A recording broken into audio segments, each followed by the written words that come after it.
Assalamualaikum warahmatullahi wabarakatuh. Perkenalkan, nama saya Antika Tiarani dari Fakultas Keperawatan Prodi S1 Ilmu Keperawatan. Di sini saya akan mempresentasikan hasil PPT saya dari konsep berubah teori Kurt-Lewin. Pengertiannya yaitu seorang yang mengadakan suatu perubahan harus memiliki konsep tentang perubahan yang tercantum dalam konsep proses perubahan agar proses perubahan tersebut menjadi terarah dan mencapai tujuan yang ada.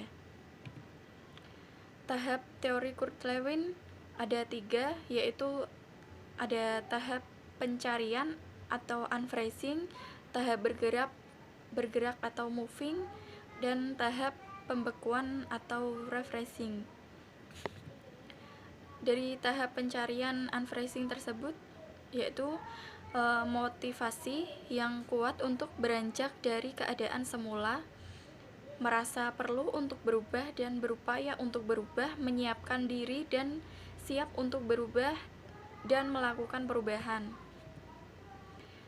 Tahap bergerak atau moving, bergerak menuju keadaan yang baru atau tidak tahap perkembangan baru karena memiliki cukup informasi serta sikap dan kemampuan untuk berubah. Pada tahap ini, perawat berusaha mengumpulkan informasi dan mencari dukungan dari orang-orang yang dapat membantu memecahkan masalah. Yang ketiga ada tahap pembekuan atau refreshing. Telah mencapai tingkat atau tahap baru, mencapai keseimbangan baru. Tingkat baru yang dicapai harus dijaga untuk tidak mengalami kemunduran atau bergerak kembali pada tingkat atau tahap. Reaksi perubahan bagi sebagian individu, perubahan dapat dipandang sebagai suatu motivator dalam meningkatkan prestasi atau penghargaan. Tapi kadang-kadang perubahan juga dipandang sebagai suatu yang mengancam keberhasilan seseorang dan hilangnya penghargaan yang selama ini didapat. Apakah seseorang memandang perubahan sebagai suatu hal yang penting atau negatif?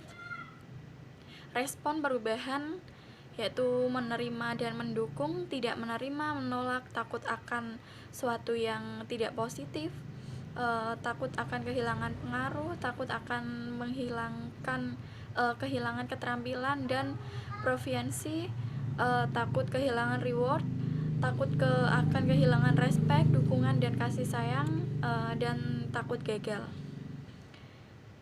Penerapan teori Kurt-Lewin yaitu tahap pencarian unphrasing dapat dilihat dari pergerakan manusia mulai sadar bahwa harus beradaptasi dan membuat perubahan yang efektif untuk memperbaiki keadaan di tengah pandemi COVID-19. Tahap bergerak atau moving terlihat dari aturan-aturan dan protokol penanggulangan COVID-19 yang diberlakukan untuk melawan virus tersebut. Tahap pembekuan atau refreshing terlihat dengan diperlakukannya konsep new normal sebagai upaya dalam membawa kembali manusia pada kehidupan yang baru. Terima kasih.